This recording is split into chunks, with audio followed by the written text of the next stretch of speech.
النهارده هنعمل أكلة جميلة جدًا، هنعمل سمك فيليه بس هنعمله كريسبي مقرمش كده وجميل وتتبيلة تحفة. يالّا ندخل على طول في الفيديو، بس ما تنسوش تشتركوا في القناة ولايك وشير لو عجبكم الفيديو، ويالّا نقول بسم العطر حبيبة قلبي أم النور ونبدأ كده على طول.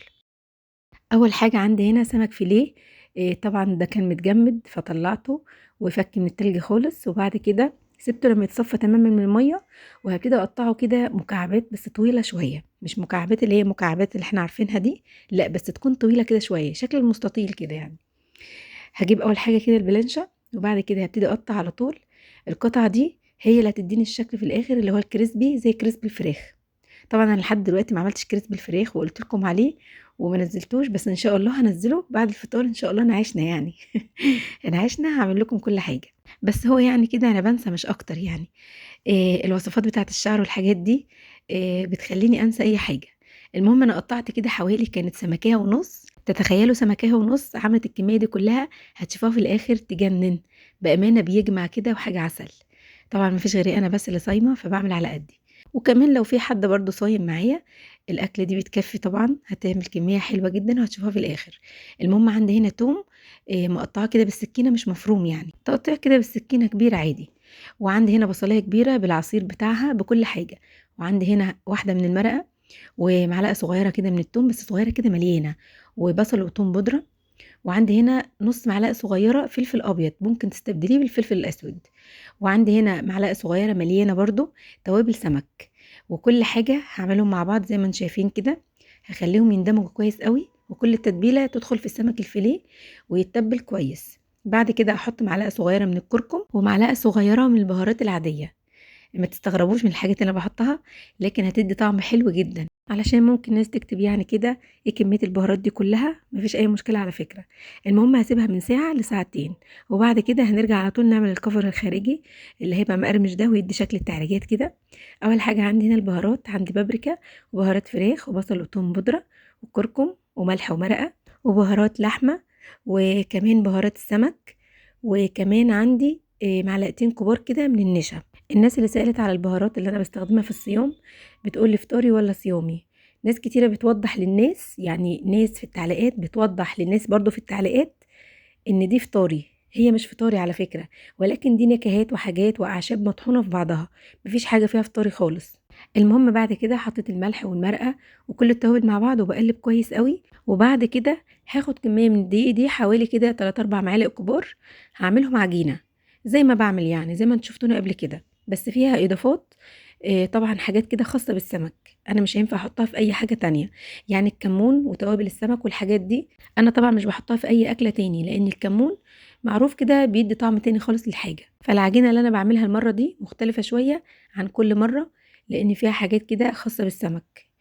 المهم بعد كده حطيت مَيّة تقريبًا أخدت الكوباية كلّها، هاقلّب كويس لحد ما تدّيني كده عجينة زي ما قُلت لكم قبل كده، تكون أخف من الكيك شوية، يعني مش تقيلة أوي ومش خفيفة أوي، خلّيها كده وسط علشان تمسك في السمك نفسه، حتى لو عملتيها مثلًا في القرنبيط لإن ناس كتيرة قالت لي ممكن الخلطة دي تنفع للقرنبيط، تنفع، تبقى حلوة جدًا على فكرة وهاعمله لكم برضه قريب. المهم يعني أنا خلّصت كده العجينة، بس هاقلّبها كويس أوي وهاحط كمان مَيّة علشان أنا كده حاساها تقيلة. الخطوة اللي هاعملها بعد العجينة إن أنا هامسك السمك وهانفّضه من كل حاجة كانت فيه، يعني هاشيل التتبيلة اللي كانت عليه وهانفّضه كويس أوي، هتشوفوا كل حاجة دلوقتي، لإن ناس كتيرة جدًا قبل كده في فيديوهات كتبت لي في تعليقات كمية البهارات اللي أنتِ بتحطيها بتبوّظ الكلى. مش عارفة إزاي، بتبوّظ الكلى إزاي مش عارفة. المهم يعني أنا بانفّضها أهي، أنا هاشيل من عليها البصل والثوم والتوابل وكل حاجة، هاخد بس كده السمكية نفسها كده اللي هي الفيليه نفسه، وهاحطه في العجينة ومن العجينة على الدقيق شايفين؟ وهتحطيه كله فوق بعضه كده زي ما أنتِ شُفتِ، ما تعمليش واحدة واحدة لأ، هنعمله كله على بعضه علشان يعمل قشرة، القشرة دي بتتكوّن إزاي؟ لمّا يكونوا كده 3، 4 مع بعض وملزقين في بعض مع الدقيق كده وتخبطيهم شايفين؟ أنا بارفعها عملت بالبطيء أهو علشان تشوفوني باعمل إزاي، عملت بالبطيء أنا باخبط في السمك كده وفي الدقيق نفسه، هتلاقوا كده القشرة اتكوّنت، بقت شكلها حلو جدًا، بُصّوا تحفة، زي الكريسبي الفراخ بالضبط. ما فيهوش أي فرق خالص. وطبعًا هتعملي أول حاجة مثلًا 3، 4 كده وتقليهم على طول، مش تعملي كل الكمية وتستني لمّا تقليهم، لأ هيتعجن معاكِ ويبقى شكله وحش جدًا. بعد كده هاجي على البوتاجاز، الكمية اللي أنا عملتها الأول قليتها في الزيت على طول ما سبتهاش، وأول ما الطاسة تحمر وهتحسي إن أنتِ هتطلعي السمك من الزيت، تكوني مجهزة 3، 4 تاني زي دول، حاطة تاني يعني. بُصّوا، ما باكمّلش حاجة على فكرة، مش بيكمّل دقيقتين 3 في الزيت، لإن طبعًا سمك الفيليه معروف مش محتاج سِوَى خالص، هو أول ما بيتحط في الزيت كده تحسّي إن هو بيستوي على طول. طبعًا هتكوني مسخّنة الزيت والنار تكون عالية، يحمَر كده ويقرمش وتطلّعيه على طول. طبعًا مش هنسيبه يستوي لإن ده معروف بيتهري بسرعة. المهم شايفين لونه؟ لونه أصفر كده دهبي تحفة، زي الكهرمان كده زي ما بنقول، يجنن. شايفين الحطة التانية الزيت سخن وباحطه على طول وما بيكمّلش دقيقتين 3 وباطلّعه. وطبعًا هنا الزيت معايا مش غزير لدرجة إن هو يكون عالي كده لأ، السمك نفسه باين من الزيت، فما فيش أي مشكلة على فكرة. علشان الناس اللي بتقول لي الزيت غالي وكده، أنا عملته في زيت قليل المرّة دي مش غزير أوي زي كل مرّة. شُفتوا هنا كده أول ما مسكت السمكية كانت هتتقطع على طول، مش بيستحمل حرارة خالص، بالذات السمك الفيليه. أحلى حاجة فيه إن هو بيستوي بسرعة جدًا ومش بياخد حرارة كتيرة، وكمان ممكن يتعمل منه كفتة، يا سلام هتبقى قمر! هاعملها لكم في مرة برضه. والسمك الفيليه برضه ينفع يتعمل بيه البانيه، هيبقى حلو جدًا. أحلى حاجة في السمك ده إن مش فيه شوك وتقدري تشكليه براحتك. المهم أنا خلصت كل الكمية وهاوريكم شكله في الآخر يجنن تحفة. شايفين عملت معاه الرز اللي هو حبة وحبة ده، شايفين شكله حلو إزاي؟